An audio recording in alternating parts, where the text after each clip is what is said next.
रत्न माता, कैलाश पर पिता शिव तथा अन्य सभी अधीरता से आपकी प्रतीक्षा कर रहे हैं माता। किंतु माता, यदि आपकी इच्छा हो तो मैं अपने पिता भगवान शिव से भी यहाँ आने का अनुरोध कर सकता हूँ। किंतु परंपरा तो ऐसी है कि पत्नी को ही अपने माता पिता का घर, परिवार सब कुछ त्याग कर पति के घर जाना पड़ता है। जब पति के घर जाने के लिए पत्नी अपने माता पिता का घर, परिवार, बंधु बांधव सब कुछ त्याग कर सकती है, तो फिर अपने पति के पास पहुंचने के लिए अहंकार का त्याग करने में पत्नी को क्या आपत्ति हो सकती है। पिता शिव तो अनुरोध करने से यहाँ आ ही जाएंगे, किंतु उनके गौरव का सम्मान करना हम सब का परम कर्तव्य है।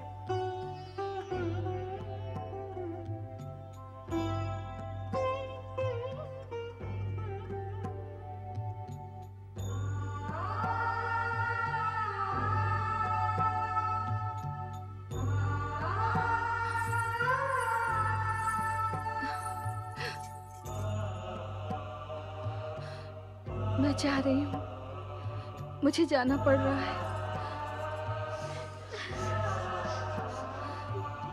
किंतु तुम सबके लिए मैं सदा पर्वतिया ही बनी रहूंगी। तुम भी मेरी सहेलियां ही बनी रहोगी। मैं तुमसे मिलने अवश्य आऊंगी।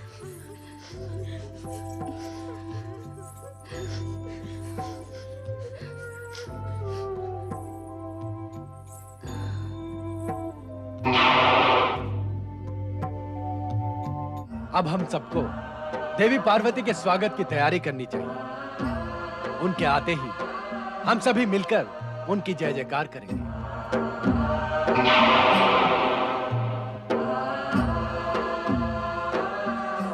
पति परमेश्वराय नमो नमः।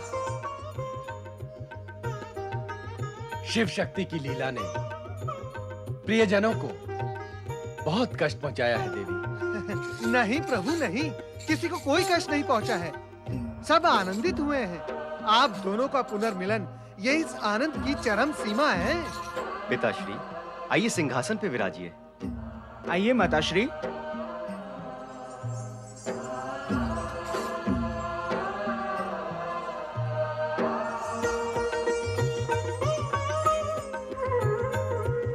परात् परब्रह्म आदि प्रभु भगवान शिव की आदि शक्ति माता पार्वती की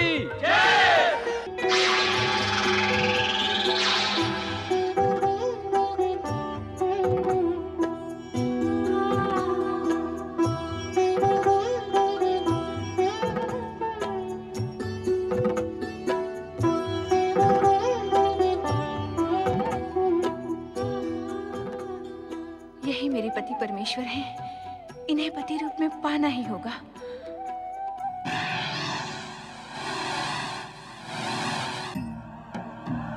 पति परमेश्वराय नमो नमः। तुम आ गई देवी पार्वती। हाँ स्वामी, मैं आई। आप भी आ गए। हम कहाँ गए थे? कहीं गए हुए अवश्य थे स्वामी, अन्यथा समाधि में लीन होते हुए भी आप मुस्कुरा क्यों रहे थे? वो कारण तुम सुनोगी तो तुम भी हंसे बिना नहीं रहोगी। तो आप सुना ही दें स्वामी, हंसी की वो बात। देवी, नागलोक की एक राजकुमारी मणिभद्रा ने स्वप्न में देखे मानव राजकुमार चित्रांगद को पति के रूप में पाने की कामना की है। क्या ये बात हंसने जैसी नहीं है? नहीं स्वामी, यह ऐसी असंभव इच्छा नहीं है जिस पर हंसा जाए। आप चाहें तो असंभव को भी संभव कर सकते हैं। वैसे भी वह नागवंश आपका आराधक है। आपकी कृपा तो उन पर होनी ही चाहिए। देवी, प्राणी की सद्वृत्ति और सत्कर्मों के आधार पर आराध्य की कृपा अपना मार्ग स्वयं बना लेती है। किंतु यहाँ आवश्यकता कृपा की नहीं, जातिगत और वंशगत साम्य की है। परंतु स्वामी, समय साक्षी है कि इससे पूर्व भी मानव नाग, मानव दानव, मानव गंधर्व तथा देव और मानव में संबंध स्थापित हुए हैं। फिर मणिभद्रा के साथ ऐसी कौन सी बाधा है? अर्थात तुम भी यही चाहती हो कि नागकन्या मणिभद्रा की एक असंभव मनोकामना पूर्ण हो। प्रश्न मेरी चाह का नहीं है स्वामी, उसकी भक्ति और आपकी कृपा का है। मैं तो केवल इतना ही चाहती हूँ कि आपके भक्त निराश न हों। उसने सच्चे मन से आपकी भक्ति की है, अब उसे फल देना आपके अधिकार की बात है।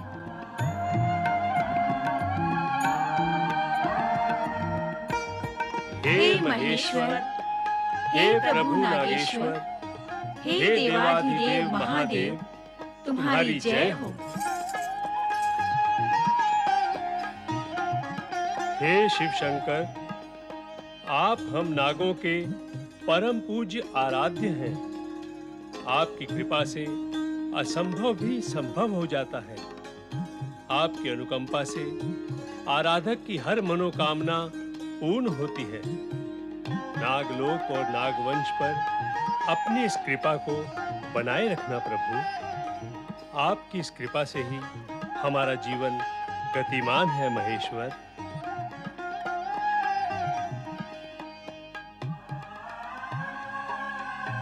पिताजी, भगवान शिव की आराधना करने से सबकी मनोकामनाएं पूर्ण हो जाती हैं। क्या ये सत्य है? ऐसे निराधार प्रश्न का कारण, जब तुम्हारे पिता भगवान शिव के सम्मुख स्वयं इस सत्य को दोहरा रहे हैं, फिर तुम्हारी शंका का क्या कारण है? श्रद्धा भाव ना होने पर ही शंका जन्म लेती है पुत्री। और यदि मन में श्रद्धा है ही नहीं तो आराधना करने का क्या प्रयोजन है? क्षमा कीजिएगा पिताजी, क्षमा। आपको क्रोधित करना मेरा अभिप्राय नहीं था। तो फिर क्या था तुम्हारा अभिप्राय? जब भगवान शिव असंभव को भी संभव कर सकते हैं, तो फिर साधारण मनोकामना पूर्ति करने के लिए प्रश्न ही कहाँ उठता है? पुत्री मणिभद्रा, तुम अपनी मनोकामना तो कहो कि वो है क्या?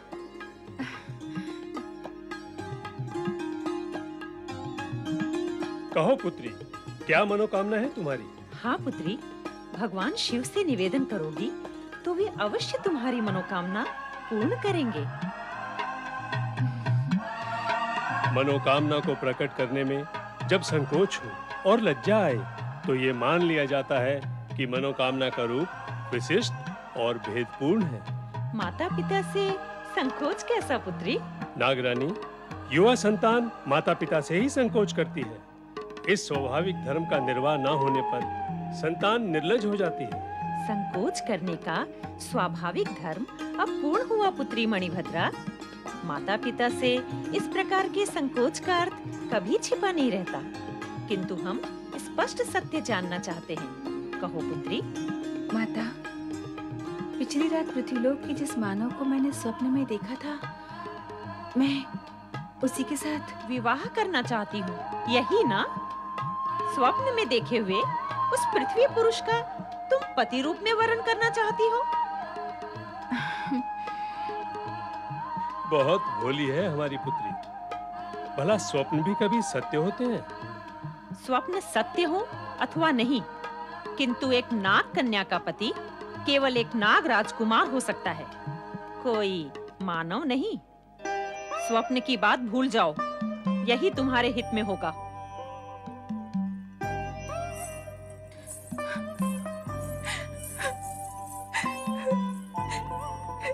हे शिव शंकर, जब ये सत्य है कि आप असंभव को भी संभव कर सकते हैं, सभी की मनोकामनाएं पूर्ण करते हैं, तो फिर मेरी मनोकामना पूर्ण क्यों नहीं करेंगे?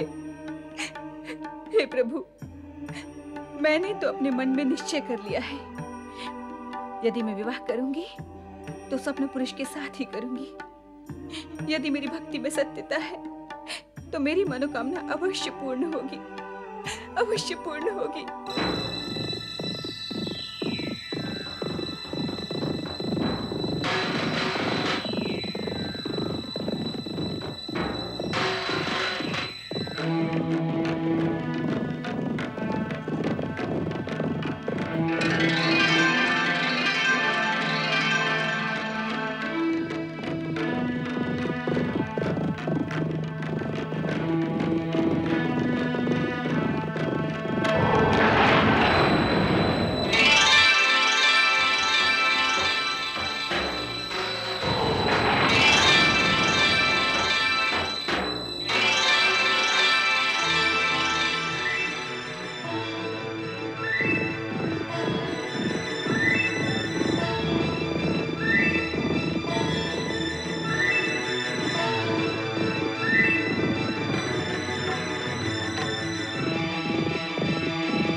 हे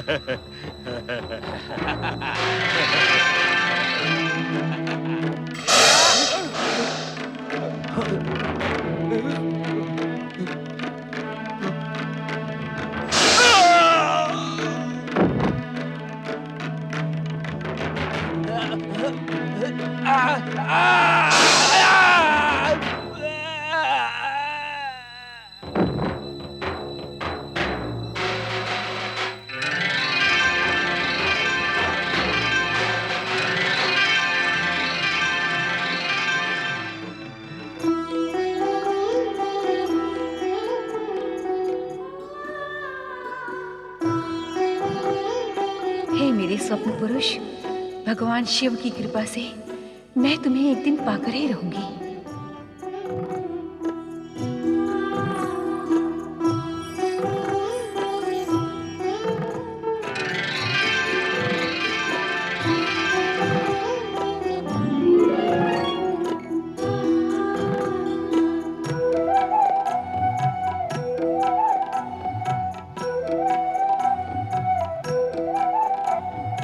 राजकुमार,